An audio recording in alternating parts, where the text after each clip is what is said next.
Men Nizomov Akmal, Raqamli iqtisodiyot va agrotexnologiyalar universiteti, Raqamli iqtisodiyot fakultetida 4-bosqich talabasiman.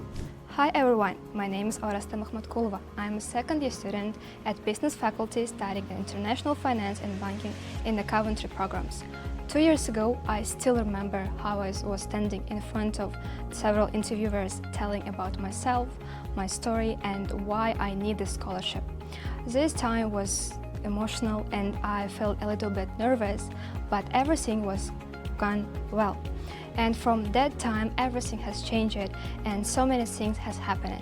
Bizning universitetimizda o'tgan o'quv yilida tashkillashtirilgan Internship Fair yarmarkasida ishtirok etganman. Ushbu yarmarka biz talabalarga bir-biridan qiziq bo'lgan sug'urta kompaniyalari hamda tijorat bank xodimlari bilan suhbatlashish imkonini yaratdi.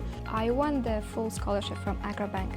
I started my foundation studies at the UDA, and thanks to the teachers, professors, I got not only knowledge but also I got some advice from them to my academic and career life. In my first year as a foundation student, me and my team also won the student council elections. Hozirgi kunda o'z ish faoliyatimni Apex Life sug'urta kompaniyasining moliya departamentida kichik mutaxassis lavozimida o'z ish faoliyatimni olib bormoqdaman.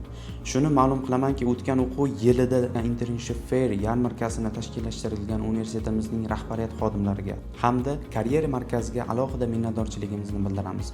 Qolaversa, ushbu kompaniyaning rahbariyat xodimlariga o'z minnatdorchiligimizni ham bildirib qolamiz. Mening ismim Yermatov Kamolinovich, Apex Life sug'urta kompaniyasi da'volar departamenti direktoriman. Nizomov Akmal haqida gapirib o'tadigan bo'lsak, qobiliyatli, talabchan, mas'uliyatli xodimlardan biri hisoblanadi. Yaqin orada ishga qabul qilgan bo'lsa ham, bilan qobiliyatlaridan kelib chiqib, ancha o'zlarish ko'rsatishlari yuqori.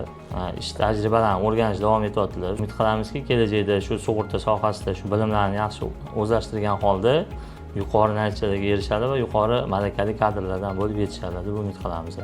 Later, at internship fair that was organized in the last year at the UDA, it was my turning point because I was assisting also as a volunteer in organizational tasks.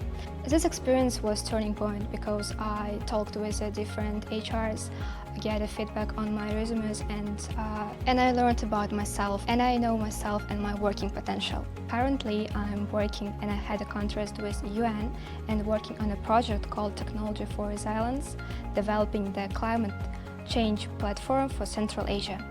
Internship Fair yarmarkasi men uchun juda bir katta imkoniyat bo'ldi. Hamda hozirgi kunda o'z ishini topgan talaba sifatida shuni aytib o'ta olamanki, yaqin kunlarda universitetimizda Internship Fair yarmarkasi tashkillashtirilmoqda.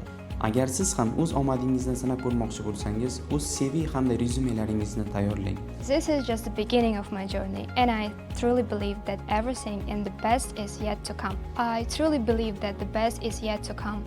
Talk to HR, show your potential and skills.